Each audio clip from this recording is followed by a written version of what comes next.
Welcome, deep divers. Today we're taking a deep dive into, well, one of humanity's biggest quests, happiness.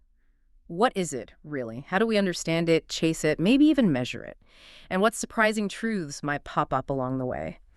We've gathered a pretty rich collection of sources, everything from ancient philosophy to modern psychology, even economics, to really try and unpack this multifaceted emotion. It is fascinating, isn't it? Because Yeah. everyone talks about happiness, but actually pinning down a definition or quantifying it, understanding its real impact, that can be surprisingly tricky. Yeah. We're about to explore quite a journey looking at, well, everything from deep philosophical ideas to the latest in genetic research and psychological insights. Okay, so let's start right there. The big question. How do we even begin to define something so broad, so personal as happiness? I mean, what are we even talking about when we use that word? That's a really crucial starting point because the word happiness itself, well, it's subject to a lot of debate, isn't it, about usage, meaning, and there are significant cultural differences too. But essentially, most definitions, they kind of boil down to two main ideas. One is the current immediate experience of emotion.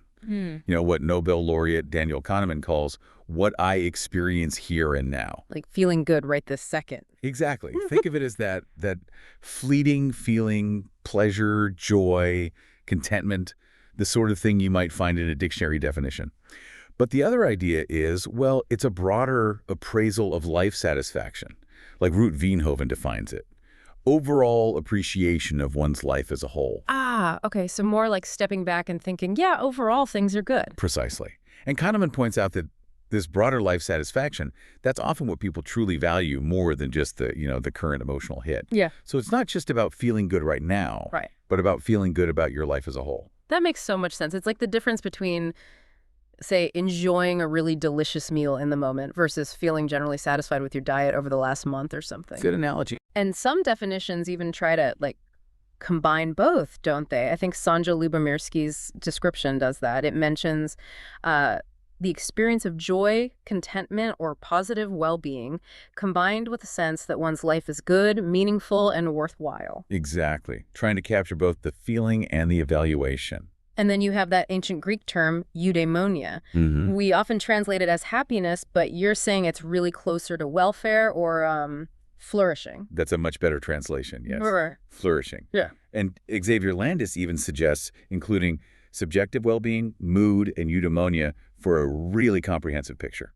Okay, here's where it gets really interesting, I think. These different ways of looking at it, they actually give different results when you try to measure them, right? They absolutely. Like the Nordic countries, they always score highest on those subjective well-being surveys, that broader life satisfaction thing. Right. But then if you look at surveys based purely on current positive feelings, daily joy, it's South American countries that often come out on top. That's a perfect example. It shows how happiness is really a polysemy, a word with multiple meanings and, frankly, quite a fuzzy concept. Fuzzy, yeah. It also highlights that how you judge your happiness in the moment might actually be different from how you remember that feeling later on. Yet, despite all these complexities, people keep using the word, largely because it has this incredible convening power. It brings people together to talk about what really matters. So thinking about all these different angles, what stands out to you listening right now? For me, it's how much the context changes the meaning and how different cultures might prioritize one kind of happiness without even maybe realizing it. Absolutely. It really depends on the lens you're using. And to add another layer here, the German philosopher Michaela Summa draws a neat distinction between joy and happiness. Oh, okay. She says joy sort of accompanies a process. It's tied very closely to the present moment. Direct emotional response. Think of the joy of creating something or just enjoying a sunny day. Yeah, immediate. Right. Happiness, on the other hand, she argues, is more tied to the moment of achievement. And it implies an evaluative stance, looking back over a period of time or even your whole life. It's broader, more reflective. Like the feeling after finishing a big project, looking back at the whole thing. Exactly that kind of feeling, a sense of satisfaction about the whole journey. Okay, so if happiness is this personal, fluid, multifaceted thing we've just discussed, what does that mean for actually measuring it? I mean, people have tried to quantify this stuff for centuries, haven't they? They certainly have. Yeah. Way back in 1780, Jeremy Bentham, the utilitarian philosopher, he actually proposed that since happiness was the main goal for humans, it should be measured. like as a governmental performance metric. Wow, really? Like judging governments on citizen happiness? Talk about accountability. Yeah. Today, though, it's typically measured using self-report surveys, people rating their own feelings. Which sounds straightforward, maybe, but I imagine it's got its own set of challenges. Like, how accurately can we really report our own happiness? You're spot on. While these surveys are common, they are definitely prone to cognitive biases. For example, there's the peak end rule. Right, where you remember the most intense part in the end, not the whole thing. Exactly. So a bad ending can really sour the memory of an otherwise okay experience. Plus, studies show our memories of how we actually felt can be inaccurate. And this research on affective forecasting, well, it shows we're surprisingly bad at predicting our future emotions, including how happy we'll be. Huh. We think we know, but we don't really. It's tricky to capture accurately, for sure. But despite those hurdles, researchers have developed some pretty clever scales to try and get a handle on this elusive feeling. Can you walk us through a couple of the main ones? Absolutely. One that's widely used is the Satisfaction with Life Scale, or SWLS.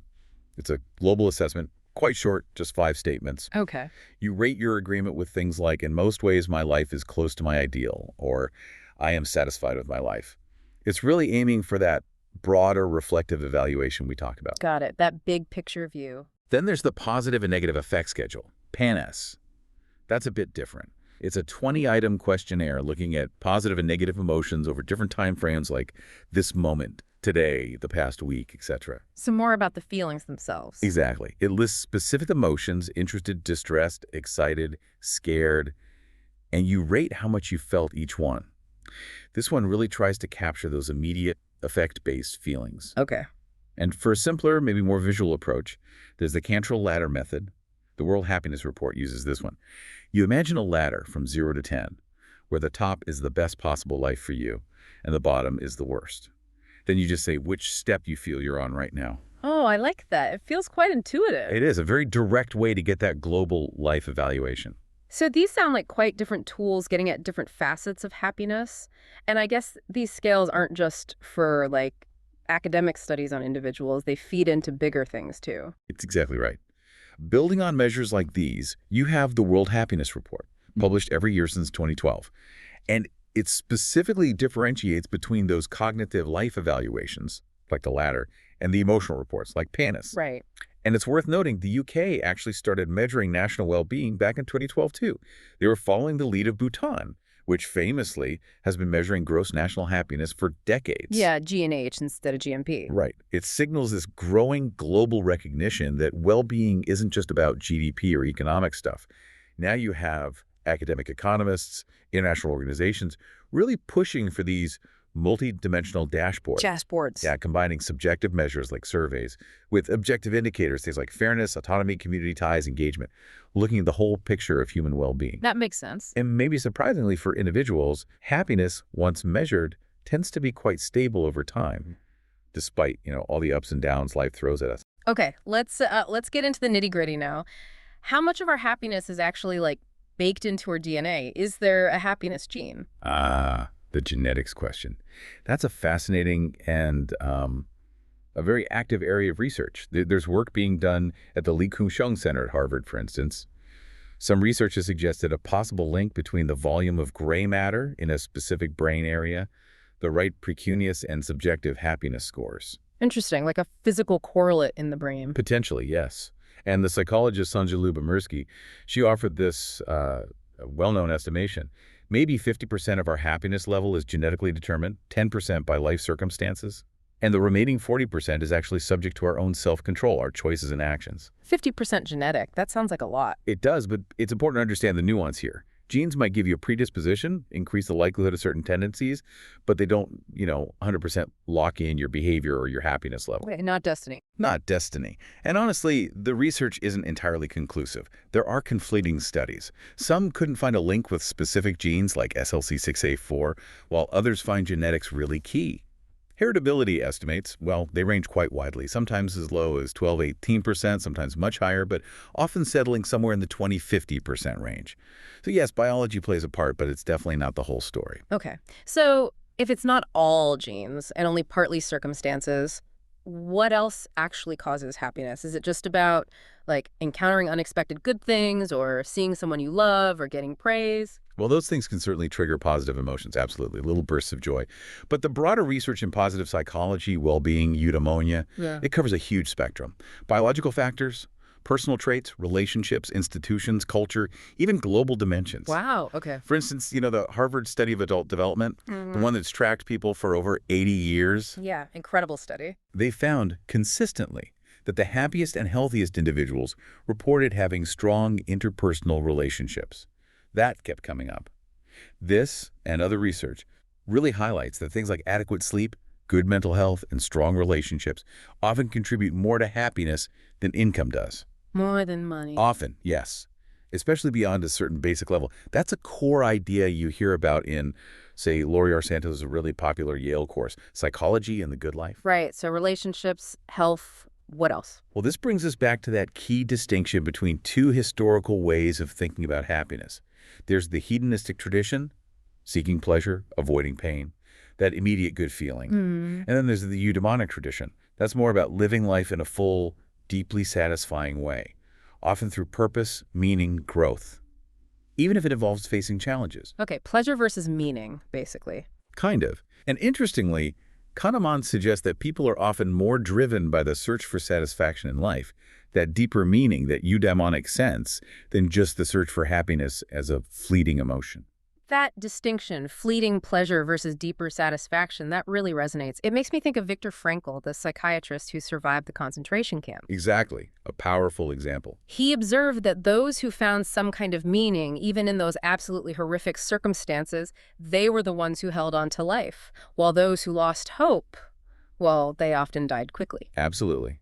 Frankl believed that joy and misery had more to do with a person's perspective, their choice of attitude, than their actual surroundings. He pointed to three key sources of meaning. First, creating important work or doing deeds. Second, deeply encountering another person or experience through love. And third, finding meaning even in unavoidable suffering, seeing it as a sacrifice perhaps, or a chance to grow. Finding meaning in suffering itself. Wow. Yeah. And psychologist Robert Emmons's research really aligns with this. He talks about the centrality of goals and meaningful projects in our lives. He found that when people pursue these things, often without focusing primarily on becoming happy, happiness often emerges as a kind of byproduct. So don't chase happiness directly, chase meaning. That's one implication, yes. Emmons uses this acronym, WIST, to frame it. Work, meaningful engagement, intimacy, deep connections, spirituality, connecting to something larger, and transcendence, experiences beyond the self. These are areas where we can find that deep engagement and purpose. WIST. Okay. And here's something else that's really interesting. Our views of happiness and what brings it, they actually seem to change throughout our lives. Oh, definitely. Like in early adulthood, maybe the focus is more on friends, stuff, money. Then middle age, it shifts towards maybe money and relationships still, but maybe differently. And then in older adulthood, people often prioritize personal peace and lasting relationships above all else. It's quite an arc. It truly is. And the philosopher Antti Kauppinen, he links this shift to how we perceive time. Early adults see this whole life stretching ahead, full of possibilities. Middle-aged adults, they see life both behind and ahead. And older adults often see most of their life behind them. This changing perspective really influences what we pursue for happiness. That makes a lot of sense. How you see time shapes your goals. Exactly. And these insights also connect to various self-fulfillment theories.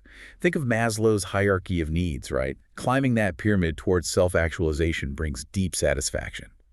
Beyond just meeting basic needs, Maslow talked about peak experiences, those profound moments of love, understanding, maybe even rapture, where you feel incredibly alive and whole. Right, peak experiences. It's similar in a way to Mihaly Csikszentmihalyi's concept of flow. Ah, flow, being totally absorbed in something. Exactly, getting so engrossed in a challenging task, playing music, solving a problem, coding, whatever, that you completely lose track of time. That state promotes really deep positive emotions. Yeah, I know that feeling. And Eric Fromm, he defined happiness as the productive realization of his potentialities.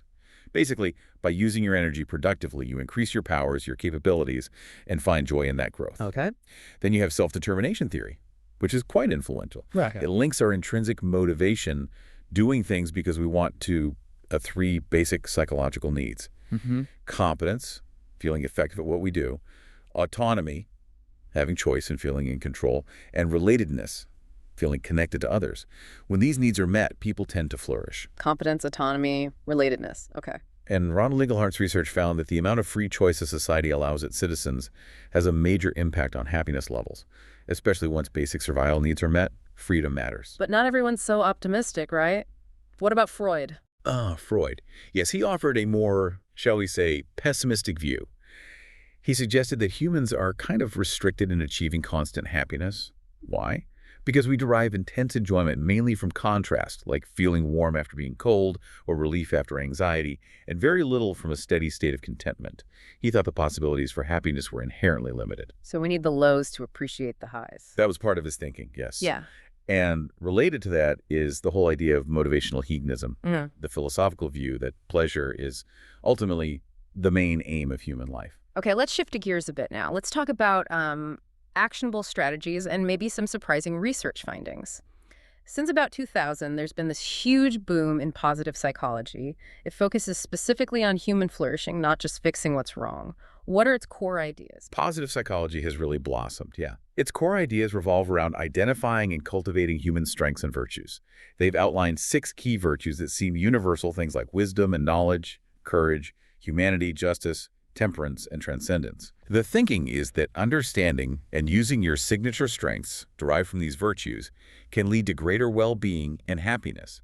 And this field has spurred the development of numerous short-term self-help interventions, things like gratitude journals or acts of kindness that have actually been shown in studies to improve happiness levels. Practical stuff people can do. Exactly. And someone like Emma Sepoli at Yale, she emphasizes the importance of balancing compassion for others. Service, volunteering, connecting with self-compassion.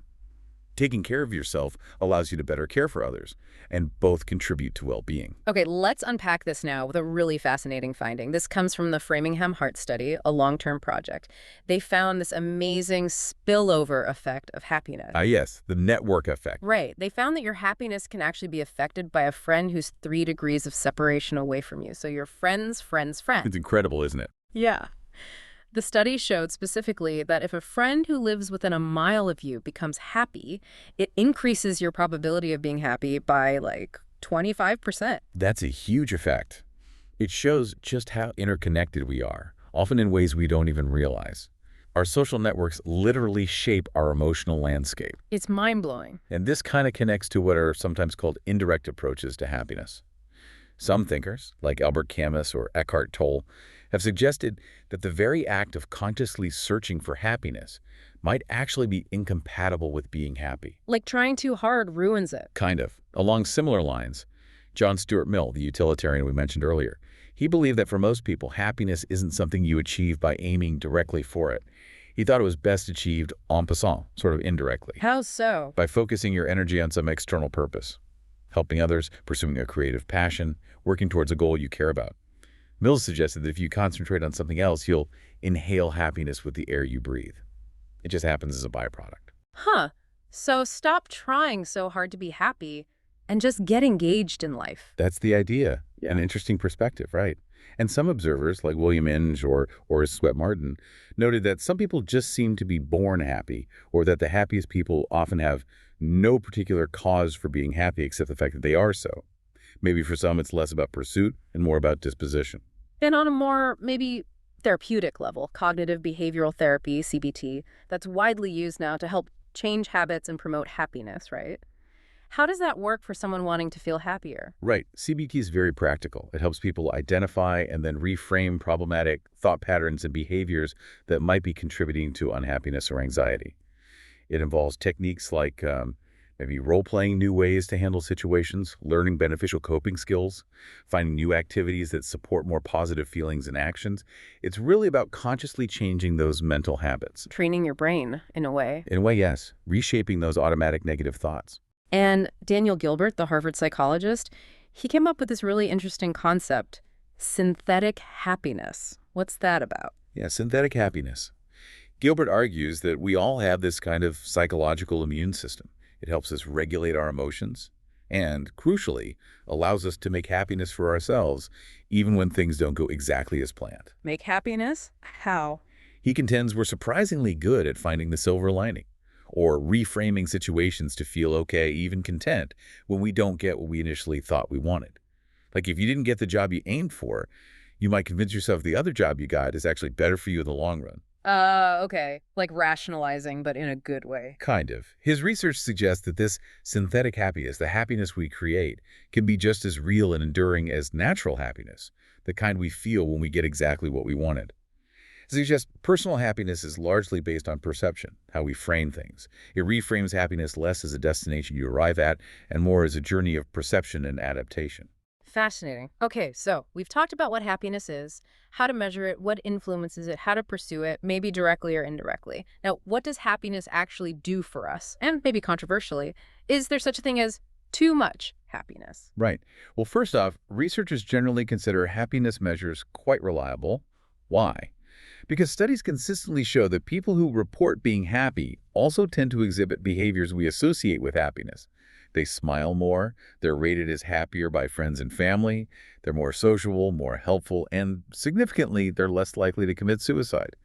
So the self-reports align pretty well with observable outcomes. Okay, so the measures are generally trustworthy. Reasonably so, yes.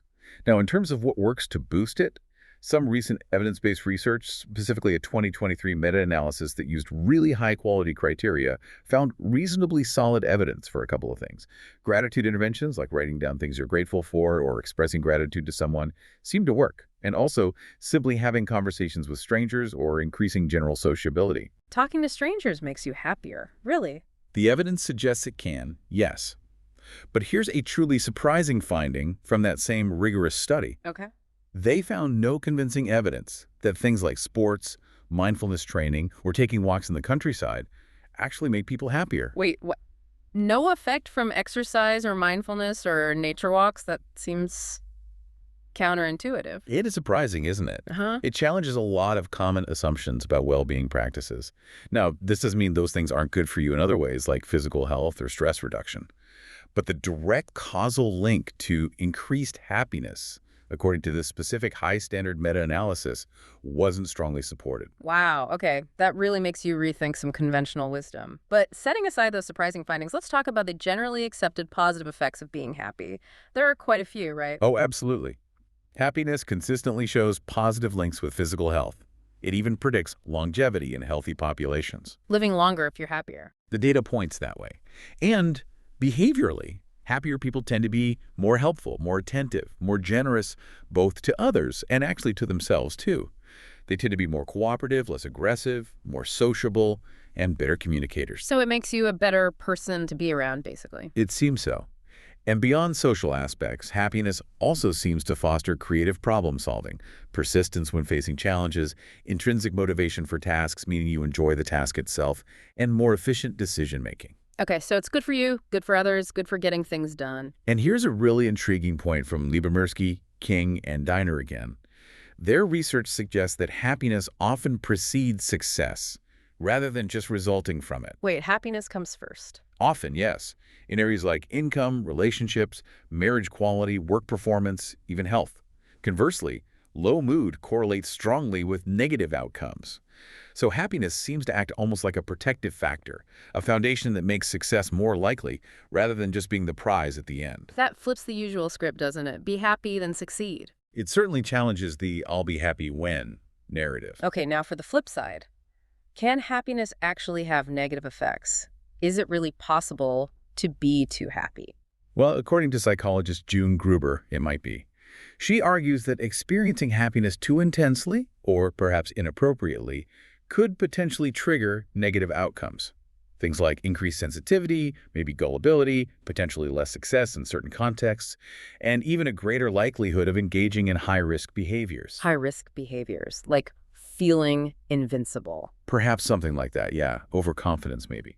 Additionally, research by Iris Mouse suggests that the act of actively valuing or seeking happiness to an extreme degree can backfire. It can lead people to set overly high expectations for happiness and then feel disappointed or like a failure when they don't meet them. So chasing it too hard makes it run away, like we discussed before. Exactly. It seems the pursuit itself can be problematic if taken too far. One study even found that women who placed a higher value on happiness actually reacted less positively to happy emotions when they did experience them, possibly because they didn't meet those high expectations. Wow. And perhaps most importantly, linking back to balance, a 2012 study found that overall psychological well-being was actually higher for people who experienced a mix of both positive and negative emotions, rather than just constant positivity. So we need the downs sometimes. Embracing the whole spectrum is healthier. It suggests that accepting and navigating the full range of human emotions might be more conducive to genuine well-being than striving for perpetual bliss. Okay, let's connect this to the bigger picture then. How does society, how does culture influence our happiness, or at least our pursuit of it? Are some societies just, better designed for happiness? That's a huge question with significant implications. Historically, you had Bentham arguing public policy should aim to maximize happiness. And Thomas Jefferson famously included the pursuit of happiness in the U.S. Declaration of Independence, making it a foundational idea for a nation. Right, it's right there in the founding documents. Today, we generally see that richer nations tend to report higher average happiness levels. But, and this is crucial, the relationship between wealth and happiness isn't linear.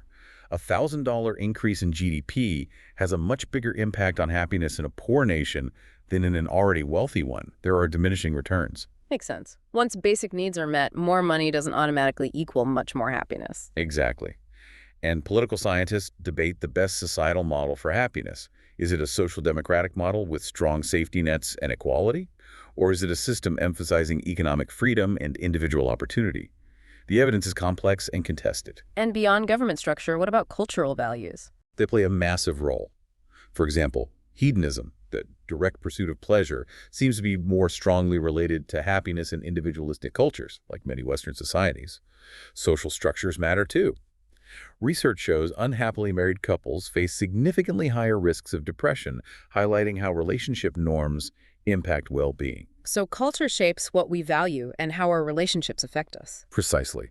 And one theory suggests maybe the higher subjective well-being often seen in richer countries isn't just about wealth, but perhaps also linked to their more individualistic cultures, potentially doing a better job of fulfilling those intrinsic psychological needs we talked about: autonomy, competence. That's an interesting angle. This raises another question. How have these cultural views on happiness maybe changed over time? It's fascinating to think that, for instance, the intense Western focus on childhood happiness is actually pretty recent, really only emerging since the 19th century. That's a great point. Our modern preoccupation with ensuring kids are constantly happy is historically novel. And crucially, we need to remember that not all cultures even seek to maximize personal happiness in the way Western cultures often do. Some cultures are even somewhat averse to expressing strong positive emotions. Averse to happiness. Or at least averse to prioritizing individual happiness above all else. For example, in many East Asian cultures, the focus might be more on happiness within relationships, on social harmony. Intense personal happiness might even be seen as potentially disruptive or selfish if it upsets group balance. Wow, that's a fundamentally different perspective, prioritizing harmony over individual joy. It highlights just how culturally constructed our ideas about the good life can be. And what about religion? How do different faiths view happiness and its role in life? Religion. The views are incredibly diverse, as you'd expect, yet many major traditions do place a significant emphasis on joy, bliss, or contentment, though often framed differently. Okay, like how? Well, in Buddhism, happiness, or maybe more accurately, freedom from suffering, is absolutely central. The ultimate goal is nirvana, the state of everlasting peace achieved by overcoming craving and cultivating positive qualities like loving kindness and compassion. Okay. Hinduism, particularly in traditions like Advaita Vedanta, sees Ananda, or bliss, as the ultimate nature of reality and the goal of life. Realizing your true self leads to profound happiness. Patanjali's Yoga Sutras also describe states of bliss achievable through practice. And in Chinese thought? The Confucian thinker Mencius talked about nourishing one's vital force, or qi, through righteous deeds. He believed this could lead to a kind of powerful, intoxicating joy. Okay, what about the Abrahamic faiths? In Judaism, simcha, which means gladness or joy, is considered really important, especially in the context of serving God. Psalm 100 says, "Serve the Lord with gladness." And Rabbi Nachman of Breslov famously taught that it's a great mitzvah, a commandment, to always be happy precisely so one can better serve God. Interesting. Joy is a religious duty. In a sense, yes. Christianity traditionally sees the ultimate end or goal as felicity or eudaimonia, this blessed happiness. Thomas Aquinas described it as the beatific vision, seeing the essence of God in the afterlife. While perfect happiness is reserved for the next life, Aquinas argued that an imperfect happiness can be found in this life through virtuous activity, both contemplative and active. So a taste of it now, but the real deal is later. That's the traditional view for many Christians, yes. And in Islam, the scholar Al-Ghazali wrote a very influential work called The Alchemy of Happiness. It's essentially a manual for living a spiritually fulfilling life, emphasizing inner purity, devotion, and remembrance of God as the path to true, lasting happiness, both here and hereafter. So across many traditions, there's this link between spirituality, virtue, and some form of deep happiness or contentment. Very much so, though the specifics vary greatly. Okay, let's dive into some of the deep philosophical debates around happiness now. How does it connect with morality? Are happy people automatically good people or vice versa? That's a classic question. The relationship between happiness and morality has been debated for millennia. Traditional European societies often did link happiness quite closely with morality, specifically with fulfilling your proper social role virtuously. If you did your duty well, you'd be happy. That was often the assumption. In moral philosophy itself, happiness is a tricky term. You see swings between defining morality based on its consequences for happiness, like utilitarianism does, and defining morality as something entirely separate from, or even opposed to, the pursuit of happiness. Okay. Interestingly, though, empirical research studies of ordinary people's judgments suggest that how happy we judge someone to be is often partly influenced by how moral we perceive them to be. We tend to think good people deserve to be happy, and maybe even are happier. Huh. Our judgments blend the two. It seems so. And reinforcing that connection, there's a large body of research showing that prosocial behavior, acting to help others, being kind, generous, can actually increase the happiness of the person doing the helping. Doing good feels good. So there is a link, at least in that direction. Helping others boosts our own happiness. The evidence for that is pretty strong, yes. Now, how have ethicists argued for basing behavior on happiness? I'm thinking, again, of the utilitarians. Right. Utilitarianism, championed by people like Jeremy Bentham and John Stuart Mill, is built on the greatest happiness principle. The greatest good for the greatest number. Exactly. The idea is that actions are morally right if they tend to promote happiness, and wrong if they tend to produce unhappiness or pain, considering everyone affected. Mill famously defined happiness as pleasure and the avoidance of pain, but he was careful to distinguish higher human pleasures, intellect, feelings, imagination, moral sentiments, from purely lower bodily pleasures. He saw it in an Epicurean light, but focused on human flourishing. Okay, maximizing the right kind of happiness for everyone. That was the goal. But of course, this view had its critics. Thinkers like Thomas Carlyle or Ferdinand Tönnies, they pushed back hard. They argued that there's actually a greater happiness, a kind of heroic nobility, to be found in choosing to suffer for a just cause or for the sake of others. Finding meaning in sacrifice again. Exactly. A different kind of good life than just maximizing pleasure. And this connects directly back to the benefits of volunteerism we touched on earlier. That's a clear example of altruism, of choosing to give your time and effort for others. And the studies are remarkably consistent. Volunteers tend to have better health, higher life satisfaction, less depression and anxiety, and even live longer. Longer life through volunteering. One striking study found that older adults who volunteered for 2 or more organizations were 63% less likely to die over a 4-year period than non-volunteers, even after accounting for other health factors. It speaks volumes about the power of purpose and connection found in giving back. That's incredible. Finding happiness, or at least well-being, through service. Okay, let's turn to some of the giants of philosophy. Aristotle. How did he see happiness? It was central for him, wasn't it? Absolutely central. Aristotle talked about eudaimonia as the ultimate goal, the highest good for human beings. And again, while we often translate it as happiness, human flourishing, or living well, really captures it better. Flourishing, okay. In his Nicomachean Ethics, he argues that eudaimonia is the only thing we desire purely for its own sake. Everything else, wealth, honor, health, even pleasure, we desire partly for themselves, but also because we think they will help us achieve eudaimonia. So it's the ultimate end goal. Yes. And crucially for Aristotle, eudaimonia isn't a feeling or a state you arrive at. It's an activity. It's about living virtuously, exercising your human capacities, especially reason, excellently throughout a complete life. An activity, not a feeling. That's a key difference. A huge difference. He uses his famous function argument. Just like a good knife is one that cuts well, a good human is one who performs the unique human function reasoning well. Living a life guided by reason, expressing virtue in your actions, that is the happy, flourishing life. Moral virtue is essential, though he considered the life of philosophical contemplation the absolute highest form. Living well through virtuous action and reason. That's the core of it. Happiness, for Aristotle, is always an end in itself, achieved through activity in accordance with virtue. Okay, and then fast forward quite a bit. Friedrich Nietzsche, he had a, let's say, very different perspective on happiness, didn't he? Oh, completely different.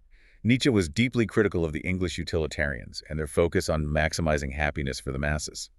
He famously quipped, "Man does not strive for happiness, only the Englishman does." Ouch. So what was his issue? For Nietzsche, making happiness, especially the comfortable, content kind of happiness the utilitarians seemed to value, the ultimate goal of life, was, well, contemptible. He saw it as aiming too low. He yearned for a culture that embraced higher, harder, more challenging goals than mere happiness. The higher goals like what? Like creating great art, achieving self-mastery, overcoming limitations, embracing the struggles of life. He introduced his famous last man thought experiment. The last man. Yeah, these are his imagined people of the future who seek only comfort, security, and petty pleasures. They avoid all risk, all struggle, all suffering. They take no pride in anything, have no great aspirations. They just want to be comfortable and live long, healthy lives. Nietzsche presents them as the ultimate degradation of human potential. Wow. A warning against prioritizing comfort above all else. Exactly. Nietzsche wanted his readers to see the value, even the necessity, of difficulty, struggle, suffering, and yes, even unhappiness in creating anything of real worth. Great individuals, great cultures, even great philosophy itself. He believed that overcoming hardship is what makes us stronger and leads to deeper forms of fulfillment than simple contentment. It's a really stark, challenging contrast to the widespread pursuit of ease and comfort. A completely different vision of a life well lived. Phew. What a deep dive that was into the concept of happiness. We've really journeyed all over the map, haven't we? From ancient definitions to modern measurements, looking at our genes, our psychology, exploring how cultures and philosophies shape our understanding, often in really surprising ways. We really have, and I think what emerges is that happiness isn't this simple single thing at all. It's more like a rich, complex tapestry woven from fleeting experiences, deeper life appraisals, purposeful pursuits, and sometimes it's even found indirectly or through paths we wouldn't expect, like embracing challenges or serving others. So after all that, what does this mean for you, our listener, thinking about your own life? Well, maybe for your final thought, consider this. If happiness is both this momentary feeling and a longer-term appreciation of your life, and if even things like struggle and suffering can, as thinkers like Frankl and Nietzsche suggest, lead to profound meaning and a different kind of worth, how might recognizing this truly multifaceted nature of happiness change your own pursuit of it? Does it shift what you aim for or how you navigate the inevitable ups and downs? Something to ponder.